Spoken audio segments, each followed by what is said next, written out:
করছে AGT live 24/7। ये है AGT live 24/7। This is AGT live 24/7।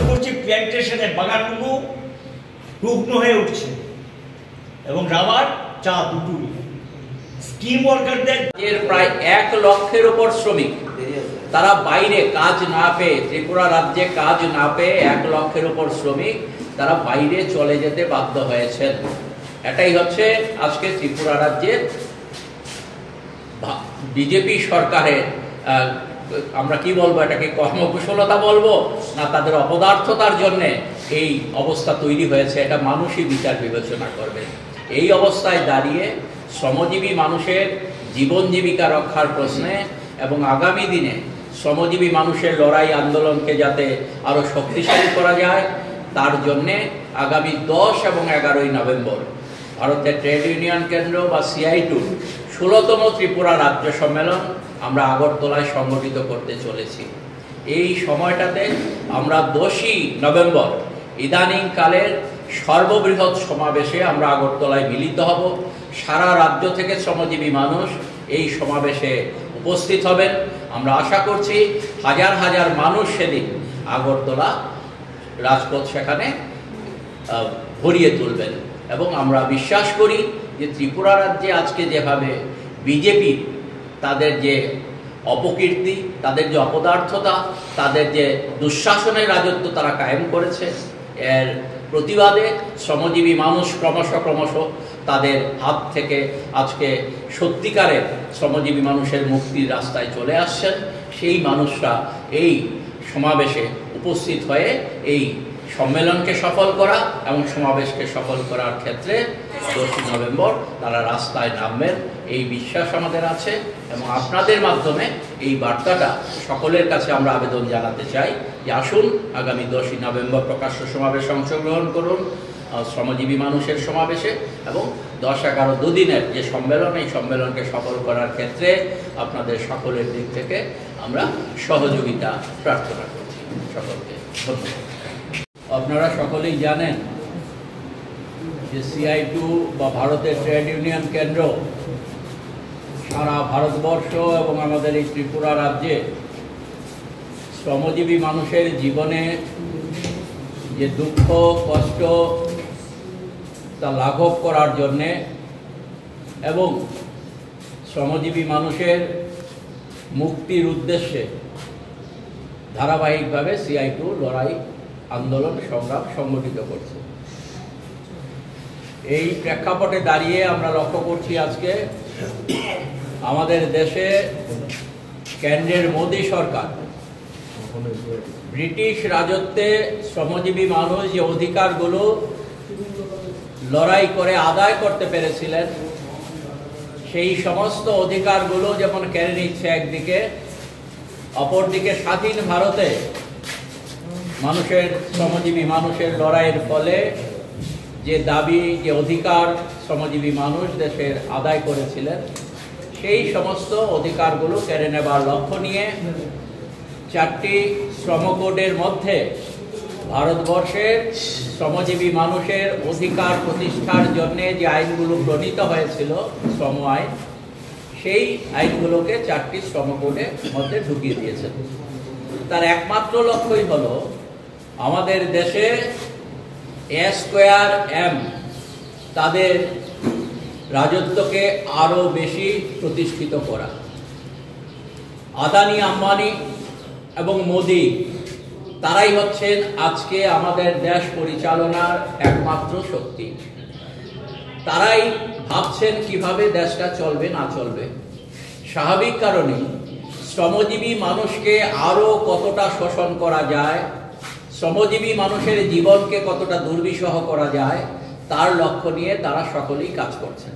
তার জন্যই শ্রম কোড মোদী সরকার এনেছে আমাদের পার্লামেন্টে এবং শ্রম কোডগুলো তৈরি হয়েছে। আমরা জানি যে 1981-82 সালে আমাদের দেশে যেখানে 100 টাকা মূল্যে শ্রমজীবী মানুষ তাদের মজুরির পরিমাণ ছিল প্রায় 30 টাকার কাছাকাছি, আজকে 2023-24 সালে 100 টাকা সামগ্রীতে শ্রমজীবী মানুষের মজুরির পরিমাণ চলে এসেছে 16 টাকায়। ঠিক একইভাবে 81-82 সালে যেখানে একজন পুঁজিপতি, পুঁজির মালিক যিনি, তার উৎপাদিত সামগ্রীর মধ্যে 100 টাকার সম্পদের মধ্যে যেখানে মাত্র 25-26 টাকা তারা রোজগার করতেন, আজকে 2023-24 সালে এই পরিমাণটা 51 টাকায় গিয়ে দাঁড়িয়েছে। তার অর্থটা কি? একদিকে শ্রমজীবী মানুষের মজুরি কমছে, অন্যদিকে পুঁজির পাহাড় স্ফীত হচ্ছে, পুঁজিপতিদের সম্পদের পরিমাণ দিনের পর দিন বেড়ে যাচ্ছে। এই জায়গায় দাঁড়িয়ে সারা ভারতবর্ষে যেমন CI2 লড়াই আন্দোলন সংগ্রাম সংগঠিত করছে, ঠিক এরই পাশাপাশি আমাদের ত্রিপুরা রাজ্য এখানকার বিজেপি সরকার শ্রমজীবী মানুষের উপর যে আক্রমণগুলো নামিয়ে এনেছে তার বিরুদ্ধে, তার প্রতিবাদে ক্রমাগত লড়াই আন্দোলন সংগ্রাম সংগঠিত করছে। আপনারা সকলেই এটা জানেন, আপনারাও অনেকে সাংবাদিক বন্ধুরা আক্রান্ত হয়েছেন যে আমাদের ত্রিপুরা রাজ্যে 2018 সালের পর থেকে বিজেপি সরকার আসার পর শ্রমিকদের অর্থনৈতিকভাবে ক্ষতিগ্রস্ত করা হয়েছে। যারা CI2-র সাথে যুক্ত তাদের অর্থনৈতিকভাবে ক্ষতিগ্রস্ত করা হয়েছে, তাদের গাড়িগুলোকে রাস্তায় নামতে দেওয়া হয়নি, লাইনে নামতে দেওয়া হয়নি।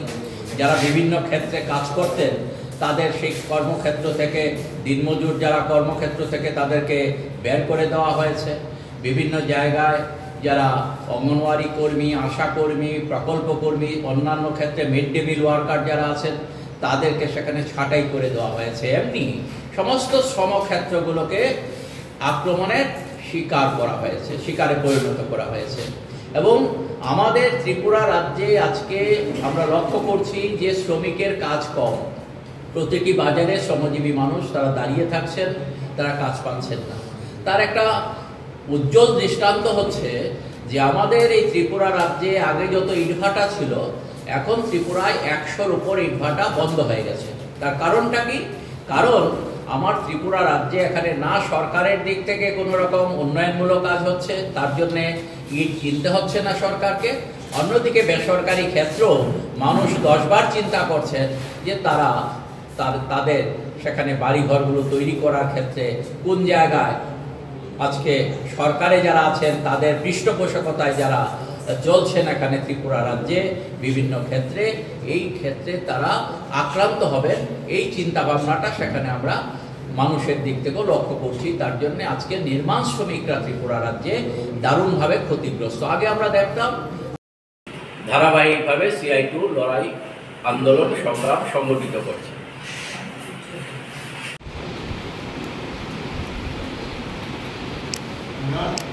একটু এদিকে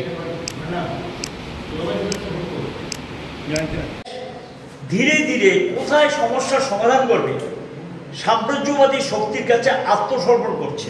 আপনারা দেখছেন এক ট্যাক্সকে কেন্দ্র করে দেখা যায় কোনো কোনো দেশ চ্যালেঞ্জ করে পাল্টা ব্যবস্থা নেওয়ার পর আমেরিকা সেখানে পিছু হটতে বাধ্য হয়েছে।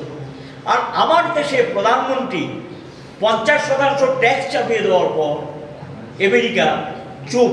এখন পর্যন্ত আপনারা সাংবাদিক বন্ধুরা বা দেশবাসী ওনার কোনো বক্তব্য শুনতে পাননি।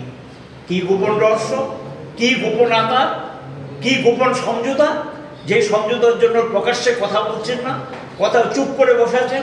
এর এফেক্ট কি পড়ছে বস্ত্র শিল্প, দুগ্ধ শিল্প, কৃষি, স্টিল ইন্ডাস্ট্রি এবং চর্মশিল্প মারাত্মক প্রভাব পড়েছে ভারতবর্ষে।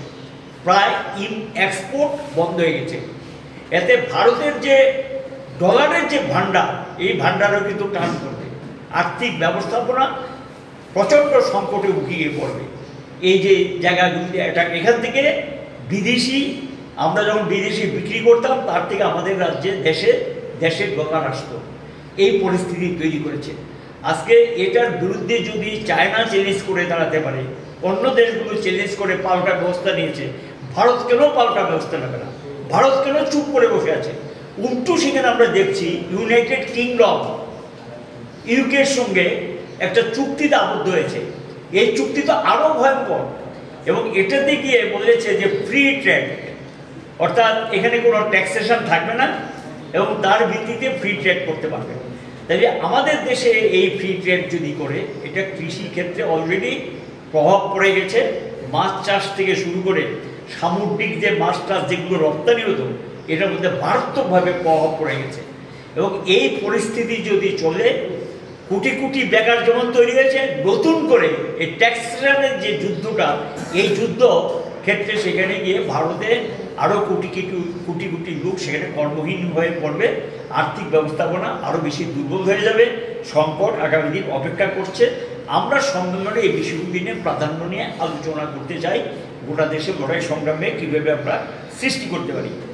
এই রাজ্যে যা চলছে, শ্রমজীবীদের কাজের অবস্থা আপনারা জানেন, রেগার কুইপের কাজ করে পয়সা পায় না, কাজও প্রায় বন্ধ, এবং কোনো ডিপার্টমেন্টে কোনো কাজ নেই। আর প্রতিদিন দুর্নীতির খবর সংবাদ মাধ্যমে আসছে, এবং দুর্নীতি এখন প্রাতিষ্ঠানিক, এমন কোনো ডিপার্টমেন্ট বাদ নেই যেখানে দুর্নীতি নেই, কিন্তু কে কার বিচার করবে? লক্ষ্য করা যায় যে এখানে কোনো এনকোয়ারি হয় না, আর এনকোয়ারি হলেও সেগুলো লোক দেখানো এবং ব্যবস্থা নেওয়া ক্ষেত্রে কোনো আমরা লক্ষ্য করছি না।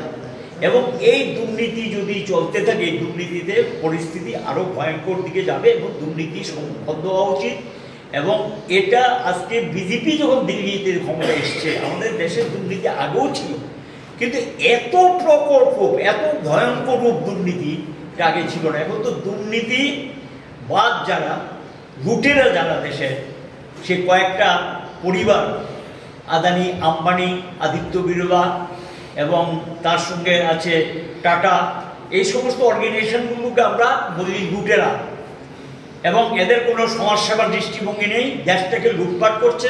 সমগ্র সম্পত্তি দেশের জনগণের ট্যাক্সে তৈরি করা সম্পত্তি তাদের হাতে জলের দরে তুলে দিচ্ছে, কিচ্ছু রাখবে না দেশটা, সব পরিষ্কার করে হাত মুছে দিচ্ছে। কিন্তু হাত মুছে নেওয়ার পর তাদেরকে তো মানুষ সরকারে বেশি দিন রাখবে না, দেশটা কি হবে, মানুষের কি হবে? এই যে চরম বিপর্যয় মানুষের মধ্যে টানিয়ে এনেছেন, মানুষ কি করে বাঁচবেন, কি তার ভবিষ্যৎ?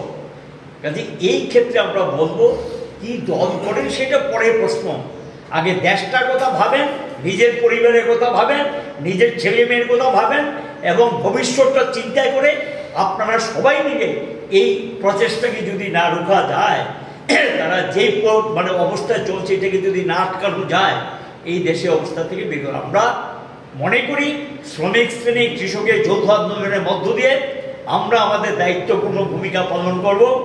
দেশবাসী তাকিয়েছে, সেই ভূমিকা আমরা পালন করার জন্য উদ্যোগ নিব। এই রাজ্যে যেটা এখন চলছে, আমাদের সংগঠন করতে দেয় না, মেম্বারশিপ কালেকশন করে বললে 12 টাকার মেম্বারশিপ, আর কেউ কেউ তার বিশেষ তহবিলের জন্য মিছিল করলে একটা বাইক লাগে, মিটিং করলে এখানে একটা মঞ্চ তৈরি করতে হয়, বা একটা মাইক নিয়ে মিছিল করতে গেলে একটা রিক্সা ভাড়া দিতে হয়। এই অর্থটা কোথেকে আসবে? তাদের টাকা তো টাটা বিরোধীরা দেয়, বন্ড কিনে, বন্ডের মাধ্যমে হাজার হাজার কোটি টাকা তারা সংগ্রহ করে বন্ডের মাধ্যমে। কিন্তু আমরা কোথেকে টাকা পাবো? আমরা তখন মানুষ থেকে 3 টাকা, 4 টাকা, 5 টাকা সংগ্রহ করি। এটাকে নাম দিয়েছে চাঁদাবাজি বলছে।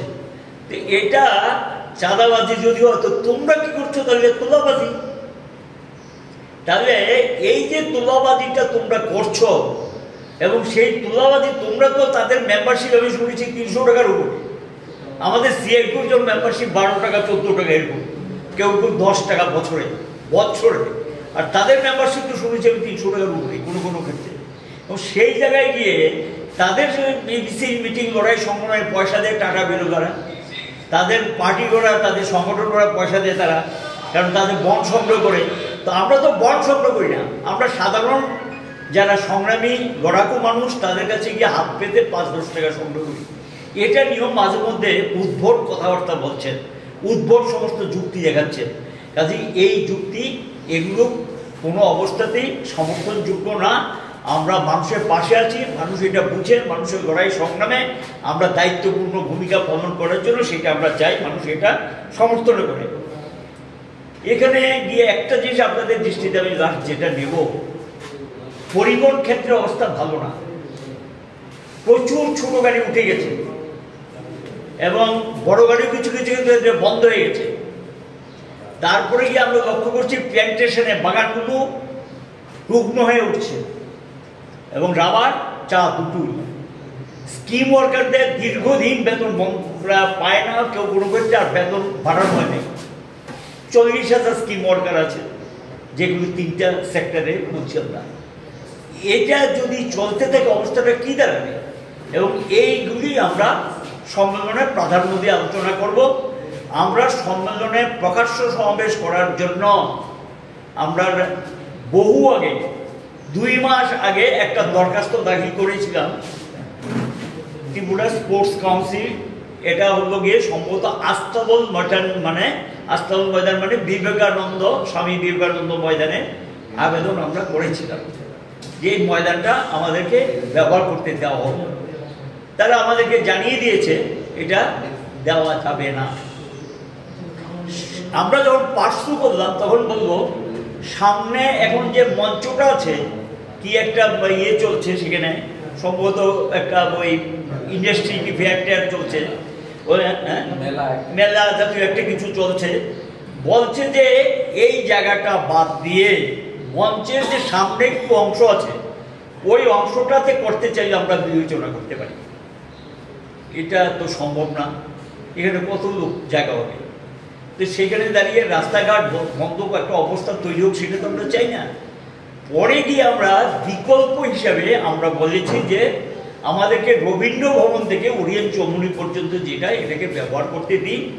আমরা আবেদন জানিয়েছি, আমরা আশা করি সে আবেদন তারা মঞ্জুর করবে এবং শ্রমজীবীরা তারা 3 বছর 3.5 বছর একটা সম্মেলন করে তার একটা প্রকাশ্য সমাবেশ করবে। আমরা আশা করি যে ওই অনুমতিটা দেবে, সেই নিরিখেই আমরা সেখানে প্রকাশ্য সমাবেশে আসবেন।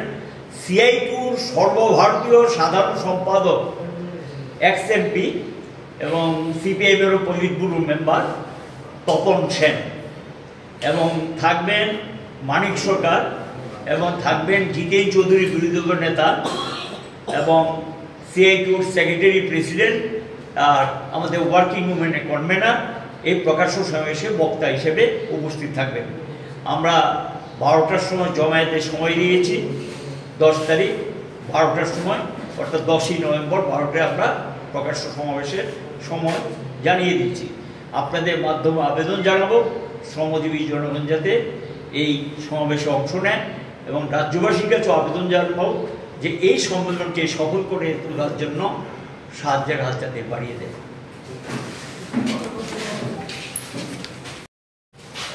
CI2-র সাধারণ সম্পাদক আপনাদের কাছে বলেছে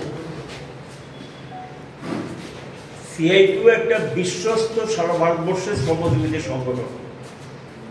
গোটা দেশের মানুষ, বিশেষ করে যারা মুক্তিকামী এবং নানা দিক থেকে সরকারি নেওয়া কর্মসূচির জন্য ক্ষতিগ্রস্ত, সেই মানুষগুলোর একটা বিশ্বাসের বড় জায়গা হলো ভারতের ট্রেড ইউনিয়ন কেন্দ্র। এটা শুধু কথার কথা না। 1920 সালে ব্রিটিশ শাসিত ভারতবর্ষে প্রথম ট্রেড ইউনিয়ন AITUC সেখানে তৈরি হয়। AITUC, এই AITUC-র মধ্যেই এখন যারা CI2 করেন তারাই ছিলেন। তারপরে কি একসঙ্গেই সবটা পথ চলা। এই AITUC থেকে বেরিয়ে হয় INTUC, HMS, এই সমস্ত সংগঠনগুলো। আমরা চেয়েছিলাম শ্রমিক শ্রেণীর ঐক্যটাকে রক্ষা করার জন্য, কারণ শ্রমিক শ্রেণীর ঐক্য ভাঙুক এটা আমাদের পথ না। কিন্তু শ্রেণীগত অবস্থান থেকে শ্রেণী সংগ্রামে বিশ্বাসী নয়, আপোষমূলক দৃষ্টিভঙ্গি, সমঝোতার দৃষ্টিভঙ্গি, শ্রমিক শ্রেণীর স্বার্থকে বিসর্জন দিয়ে কোনো দৃষ্টিভঙ্গি যদি থাকে তার সঙ্গে CI2 আপোষ করতে পারব না। তৎকালীন BT রণদীবে, P রামমূর্তি, জ্যোতি বসুর মতো যারা নেতৃত্ব, তারা সেই দিন সারা ভারতবর্ষে আলাদা কনভেনশন ডেকে 1970 সালে CI2-র জন্ম হয়। এই 55 বছরের মধ্যে CI2 তার কাজের মধ্য দিয়ে নিজেকে শ্রমিক শ্রেণীর কাছে একটা বিশ্বস্ত সংগঠন হিসেবে ধরে রাখতে সক্ষম হয়েছে। লড়াই আন্দোলনে প্রথম সারিতে থাকে এবং আপোষহীন লড়াইটা চালিয়ে যাচ্ছে। এই পরিস্থিতির মধ্যে এখন আমরা যারা এই ট্রেড ইউনিয়ন করি, সমস্যাগুলোর কথা শঙ্কর দত্ত আপনাদের সামনে উপস্থিত করেছে। শ্রমিক শ্রেণীর ঐক্য আমরা রক্ষা করতে চাই। সে ঐক্যের এখন প্রধান শত্রু হল RSS, বিশ্ব হিন্দু পরিষদ, বজরঙ্গ দল, এই সমস্ত সাম্প্রদায়িক এবং ধর্মীয় প্রতিষ্ঠানগুলো। ধর্মীয় প্রতিষ্ঠান বলতে যারা ধর্মীয় প্রতিষ্ঠানকে রাজনীতির সঙ্গে যুক্ত করে কাজে লাগায় তাদের সম্পর্কে হচ্ছে। হিন্দু এবং হিন্দুত্ব কিন্তু এক না। হিন্দু ধর্মের বিশাল অংশে মানুষ ভারতবর্ষে বসবাস করে, কিন্তু হিন্দুত্বটা হলো বিজেপি দলের একটা রাজনৈতিক নেওয়া কর্মসূচি, রাজনৈতিক দৃষ্টিভঙ্গির রাজনৈতিক কর্মসূচি। কাজে যে হিন্দুত্ববাদের কথা বলছে এটার বিরুদ্ধে শ্রমিক শ্রেণীর মানুষকে ঐক্যবদ্ধ করার একটা সুদৃঢ় ভূমিকা আমরা নিচ্ছি, নেব। এবং যে সাম্প্রদায়িক শক্তি এখন এই ঐক্যকে দুর্বল করতে চায়, একতাকে ক্ষতিগ্রস্ত করতে চায়, এই সাম্প্রদায়িক শক্তির বিরুদ্ধে লড়াইটাকে তীব্র করার জন্য আমরা শ্রমিক শ্রেণীকে কীভাবে সচেতন করে তোলা যায়, তাদের কীভাবে ঐক্যবদ্ধ করা যায়, এই দায়িত্ব নিয়ে CITU আমাদের সম্মেলনে শুরু হয়েছে। ইতিমধ্যে ভারতবর্ষের অধিকাংশ রাজ্যের রাজ্য সম্মেলনগুলো শেষ হওয়ার পথে। এখানে রাজ্য সম্মেলন আমরা শুনছি যে 10-11 নভেম্বর আমরা করব। আমাদের সর্বভারতীয় সম্মেলন হবে 31শে ডিসেম্বর, শুরু হবে বিশাখাপত্তনম, অন্ধ্রপ্রদেশের, এবং এটা চলবে জানুয়ারি 4 তারিখ পর্যন্ত 5 দিনের সম্মেলন হবে। সেই সম্মেলনে 1300-র উপর ডেলিগেট গোটা ভারতবর্ষ থেকে নির্বাচিত হয়ে তারা অংশগ্রহণ করবেন। 4800-র উপর ইউনিয়ন গোটা ভারতবর্ষের বিভিন্ন পেশায় কর্মরত ইউনিয়ন যারা CITUর অন্তর্ভুক্তি নিয়েছেন, এদের মেম্বারশিপের ভিত্তিতে হবে সর্বভারতীয় সম্মেলন। আমাদের রাজ্য 1,08,000-এর কিছু বেশি সভ্যপদ 2024 সালে সংগৃহীত হয়েছে। তার ভিত্তিতে আমাদের বিভাগীয় সম্মেলন থেকে বিভিন্ন ইউনিয়নগুলো থেকে নির্বাচিত প্রতিনিধিরা এই সম্মেলনে আমাদের যা এখন পর্যন্ত রিপোর্ট 415 মতো, তাই তো প্রতিনিধি, 420-এর মতো প্রতিনিধি অংশগ্রহণ করবেন এই সম্মেলনে। এটা আগরতলা টাউন হলে এই সম্মেলনটা অনুষ্ঠিত হবে 10 এবং 11 তারিখ। এখন এই সম্মেলনের মধ্যে কোন বিষয়গুলো অগ্রাধিকার পাবে? আমি প্রথমেই বলেছি, ঐক্য রক্ষা হল শ্রমিক শ্রেণীর কাছে সবচেয়ে বড় চ্যালেঞ্জ। এই চ্যালেঞ্জ মোকাবেলা শ্রমিক শ্রেণী মুখ্য ভূমিকা নেবে। শ্রমিক শ্রেণী অন্য অংশের মানুষকে পথ দেখিয়ে আমরা বিশ্বাস করি এই যে সাম্প্রদায়িক শক্তি, বিভেদকামী শক্তি, এটাকে আমরা রুখতে পারবো, এটাকে রুখা সম্ভব। এবং তার সঙ্গে আমরা যেটা প্রচারে নিয়ে যাব, বিকল্পটা কি? উদারীকরণ তো চালু হয়েছে। পুঁজিবাদ বলেছিল সোভিয়েত ইউনিয়নের পতনের পর এক মেরু বিশ্ব, আমরা বলেছি বহুমেরু বিশ্ব, প্রমাণিত হয়ে গেছে। এখন খোদ আমেরিকা তার আর্থিক ব্যবস্থা ভেঙে পড়েছে, 2 লক্ষ কর্মচারী ছাঁটাই করেছে এবং শিক্ষাক্ষেত্রে সমস্ত ব্যবরাদ্দ প্রায় ছেটে দিয়েছেন এবং স্বাস্থ্যক্ষেত্রে ছেটে দিয়েছেন। শুধু সামরিক খাতে ব্যবরাদ্দ বাড়িয়েছেন এবং আর্থিক সাংঘাতিক একটা অস্বাভাবিক অবস্থায় পড়েছে খোদ আমেরিকা।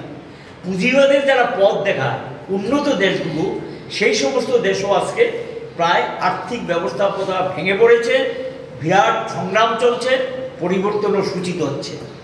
আমরা বিশ্বাস করি উদারীকরণ চূড়ান্ত ব্যর্থ। বিশ্ব ব্যাংকের যে ফর্মুলা, আন্তর্জাতিক অর্থ ভাণ্ডারের যে ফর্মুলা, এটাও চূড়ান্ত ব্যর্থ এবং একমাত্র পথ হলো সমাজতন্ত্রই মানুষকে সঠিক লক্ষ্যে পৌঁছতে পারে। এটা ইতিমধ্যে এই পরিস্থিতির মধ্যে দাঁড়িয়ে 4টা দেশ এগিয়ে যাচ্ছে, চীন, ভিয়েতনাম, উত্তর কোরিয়া এবং কিউবা এগিয়ে যাচ্ছে।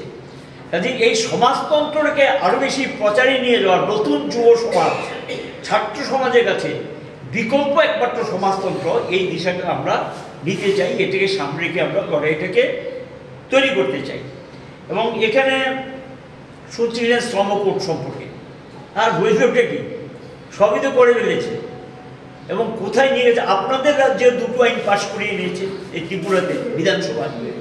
মহিলাদের রাত্রিকালীন কাজ করতে হবে, এবং কাজের ঘন্টা যেটা ছিল 8 এটাকে 10, যেটা ছিল 10 সেটাকে 12 করে দিয়েছে। এই পরিস্থিতি তৈরি করেছে। এখন দেশে কাজের ঘন্টা কিচ্ছু নেই, শ্রমজীবীদের চরম নির্যাতনকারী শোষণকারী সরকার, সেটার নাম হলো বিজেপি নেতৃত্বাধীন কেন্দ্র সরকার, রাজ্য সরকার। এরা শ্রমজীবীদের চরম শত্রু। কাজে এই শত্রুকে মোকাবিলা করার জন্য আমরা চাইব সকল অংশের শ্রমজীবীদেরকে একটা ঐক্যবদ্ধ মঞ্চে নিয়ে এসে লড়াইটাকে শক্তিশালী করা। এখন চরম বেকারত্ব বাড়ছে, সমস্ত প্রতিষ্ঠানগুলো ধ্বংস করে দিয়েছেন। যে সুন্দর প্রতিষ্ঠান থেকে আয় উপার্জন আসতো, শেষ গিয়ে এখন গিয়ে বলছে এখানে 1 লক্ষ কোটি টাকা ধরেছে এই মালিকদেরকে পাইয়ে দেওয়ার জন্য, লক্ষ কোটি টাকা ধরে দিয়েছে বাজেটের মধ্যে। এটা কি বেকারদের নাকি মালিকদেরকে এই টাকাটা ইনসেন্টিভ হিসেবে দিলে, দান দক্ষিণা করলে এরা নাকি বেকারে কর্মসংস্থান করবে? এটা শিয়ালের কাছে মুরগি ভাগা দেওয়া। এটা যদি মালিকদেরকে দেওয়া হয়, ইন্ডাস্ট্রিয়ালিস্টদের হাতে 1 লক্ষ কোটি টাকা ধরে দেওয়া হয়, বাজেটারি প্রভিশনে যেটা ধরে আছে, এটা তো খেয়ে ফেলবে। এতে বেকারদের কর্মসংস্থান হবে না, বরঞ্চ যারা কাজ করছেন তারা কাজ হারাবেন, নতুন করে কাজ পাওয়ার যে সুযোগ সেটা থাকবে না। আমরা এই যে প্রসেসটা শুরু করেছে বাজেটারি প্রভিশনে, এটা তীব্র বিরোধিতা আমরা করছি।